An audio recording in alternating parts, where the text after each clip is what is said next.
everyone, I'm Teresa, and this is day 29 of my summer break, and I read you chapter 3 of Amelia, Bedelia cleans up last week, so today I'll read you chapter 4.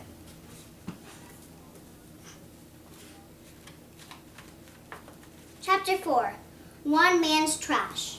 On Saturday morning, Amelia, Bedelia, and her parents loaded rakes and shovels, clippers, and recycling bins into their car. First, they stopped by a hardware store to get bags for the trash and gloves to protect their hands. "You come back now," the clerk called as they walked out the door. "Okay," said Amelia Bedelia. She turned around and headed right back into the store. "Why did you want me to come back?" she asked the clerk. "Did we forget something?" "Never mind, sweetie," her mother said, coming after her. "Let's get to work." They drove to the empty lot. Once they arrived and had unloaded all of their equipment, Amelia Bedelia took a look at her parents in their boots and flannel shirts. Plastic, paper, hearts.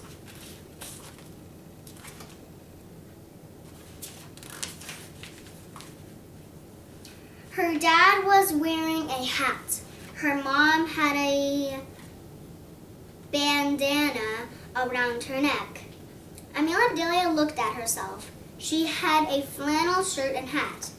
"We look like lumberjacks," her father said. "Could Mama and I be lumberjills?" Amelia Bedelia asked. Her mom laughed. "We can be anything we want since we're working hard," she said. "Here's the plan. Dad and I will move big things to the side of the lot. Tomorrow, Heather and Holly and their parents will come by with a pickup truck and haul stuff to the dump. Amelia Bedelia, you're in charge of picking up litter." "Let's get to it." The first thing Amelia Bedelia's parents found was an old refrigerator. "Cool," said Amelia Bedelia.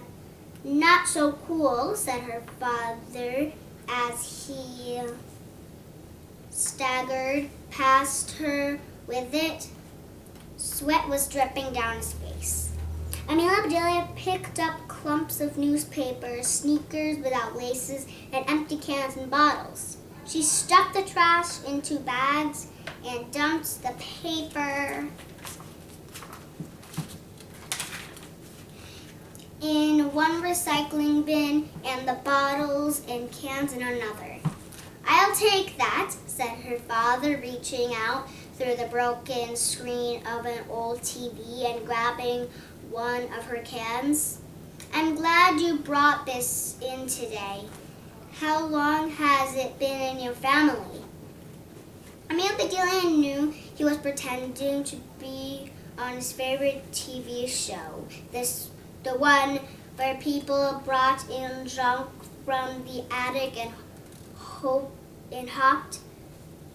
hoped to be told it was worth $1 million. "About a minute," she told him. "Well, it's certainly in great condition," her father continued.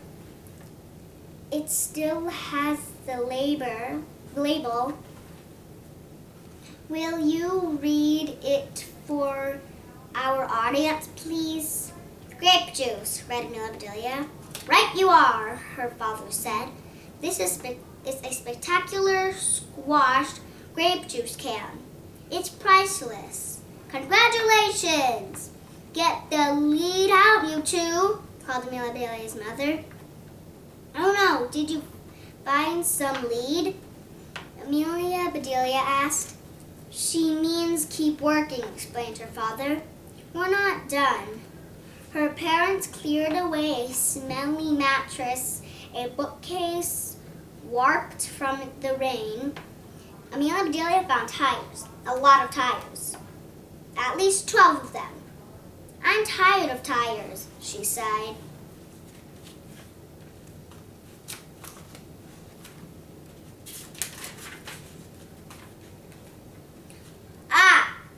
said her father. That's because you haven't yet been introduced to the fabulous new game of tire bowling. He sent one of the tires on its edge and gave it a big push. It rolled and wobbled toward the end of the lot, bumped into the old refrigerator, and fell over with a thump. "Strike!" he yelled. Amelia Bedelia hit another tire with her fist. "Don't hit it. See if you can roll the tire and hit the refrigerator," he said. She did. Pretty soon all the tires were over on the other end of the lot.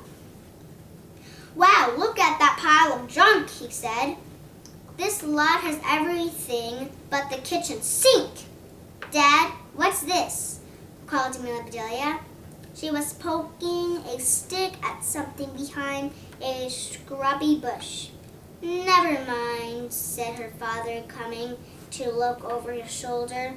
"That's a kitchen sink." They carried the kitchen sink over to their junk pile. Amelia Bedelia's mother was already there, leaning against the refrigerator. Amelia Bedelia and her father flopped down for a rest too, and her mom handed them big bottles of water, which they guzzled down.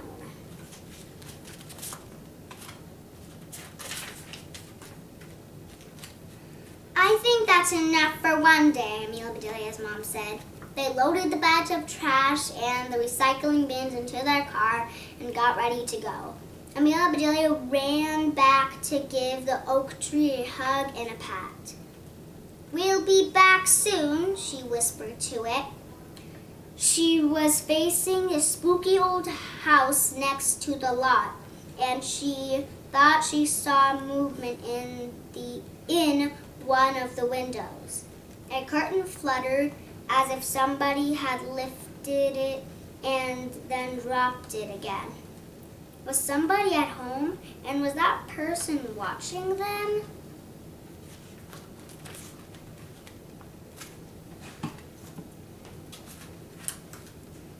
Bye everyone. I'll read you chapter 5 tomorrow.